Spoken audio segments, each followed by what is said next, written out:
கடலூர் மாவட்டம் சிதம்பரம் அருகே உள்ள வேளக்குடி பகுதியைச் சேர்ந்த 21 வயதாகும் பாலகணபதி என்பவர் சாலியான் தோப்பு பகுதியில் இறைச்சி கடை நடத்தி வந்திருக்காரு. இவர் பாத்தீங்கன்னா ஐஸ்வர்யா என்பவரை காதலித்து வந்திருக்காரு. இந்த நிலையில தான் ஐஸ்வர்யாவிற்கு வேறு ஒருவருடன் திருமணம் நடந்திருக்கு. ஆனாலும் பாலகணபதி அடிக்கடி ஐஸ்வர்யாவை தனிமையில் சந்தித்து வந்திருக்காரு.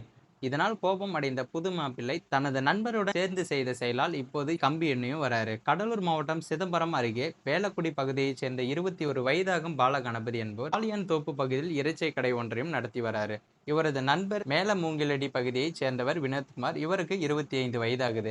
வினோத்குமார் காரைக்காலில் பழக்கடை நடத்தியும் வராரு. பாலகணபதி பாத்தீங்கன்னா ஐஸ்வர்யா என்ற பெண்ணை காதலித்து வந்திருக்காரு. ஆனால் பாலகணபதியின் நண்பரான வினோத்குமாருடன் ஐஸ்வர்யாவிற்கு கடந்த 8 மாதங்களுக்கு முன்னாடி திருமணம் நடந்திருக்கு. வினோத்குமார் தனது நண்பன் என்பதால் பாத்தீங்கன்னா அடிக்கடி பாலகணபதி வினோத்குமார் வீட்டுக்கு சென்றிருக்காரு. அப்போது ஐஸ்வர்யாவுக்கும் முன்னாள் காதலருமான பாலகணபதிக்கும் இடையே பழக்கமும் ஏற்பட்டிருக்கு. இந்த பழக்கம் பாத்தீங்கன்னா நாளடைவில் கள்ளக்காதலாகவும் மாறியிருக்கு. வினோத்குமார் பாத்தீங்கன்னா காரைக்காலுக்கு வேலைக்கு சென்றிருக்காரு. வேலைக்கு போன சமயத்திலும் சரி, அந்த நபர் வீட்டுல இல்லாத நேரத்திலே பாத்தீங்கன்னா பாலகணபதி அங்கு சென்று ஐஸ்வர்யாவை தனிமையில் சந்தித்து உல்லாசமாக இருந்து வந்திருக்காங்க. இந்த நிலையில இவர்களது கள்ளக்காதல் விவகாரம் வினோத்குமாருக்கு தெரிய வந்திருக்கு. இதுல அதிர்ச்சி அடைந்த அவர் பாலகணபதியை தீர்த்து கட்ட முடிவு பண்ணியிருக்காரு. அதன்படிதான் பாத்தீங்கன்னா நேற்று முன்தினம் இரவு வினோத்குமார் தனது நண்பர் ஸ்ரீராம் ஆகிய இருவரும் பாலகணபதியை மது அருந்த வருமாறு கூப்பிட்டு இருக்காங்க.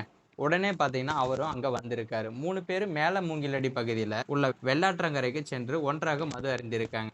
அப்போது வினோத்குமார் ஸ்ரீராம் ஆகிய இருவரும் கத்தியால் போதையில் இருந்த பாலகணபதியை தலையில் சரமாரியாக தாக்கியிருக்காங்க. இதுல பாத்தீங்கன்னா அந்த நபர் உயிரிழந்திருக்காரு. அங்கிருந்து அவர்கள் இருவரும் தப்பியும் ஓடி இருக்காங்க. இது குறித்து புகாரின் பேரில் போலீசார் வழக்கு பதிவு செய்து தலைமறைவாக இருந்த வினோத்குமார் ஸ்ரீராம் ஆகிய இருவரையும் நேற்று அதிரடியாக கைது செஞ்சிருக்காங்க. அவர்களிடம் விசாரித்த போது நடந்த அனைத்து தகவல்களும் வெளியாகி இருக்கிறது. இந்த சம்பவம் பாத்தீங்கன்னா அந்த பகுதி மக்களிடையே பெரும் பரபரப்பை ஏற்படுத்தியிருக்கு. மேலும் இது போன்ற வீடியோக்களை உடனுக்குடன் காண மறக்காம நமது சேனலை சப்ஸ்கிரைப் பண்ணுங்க. வீடியோ பிடிச்சிருந்தா மற்றவங்களுக்கும் ஷேர் பண்ணுங்க.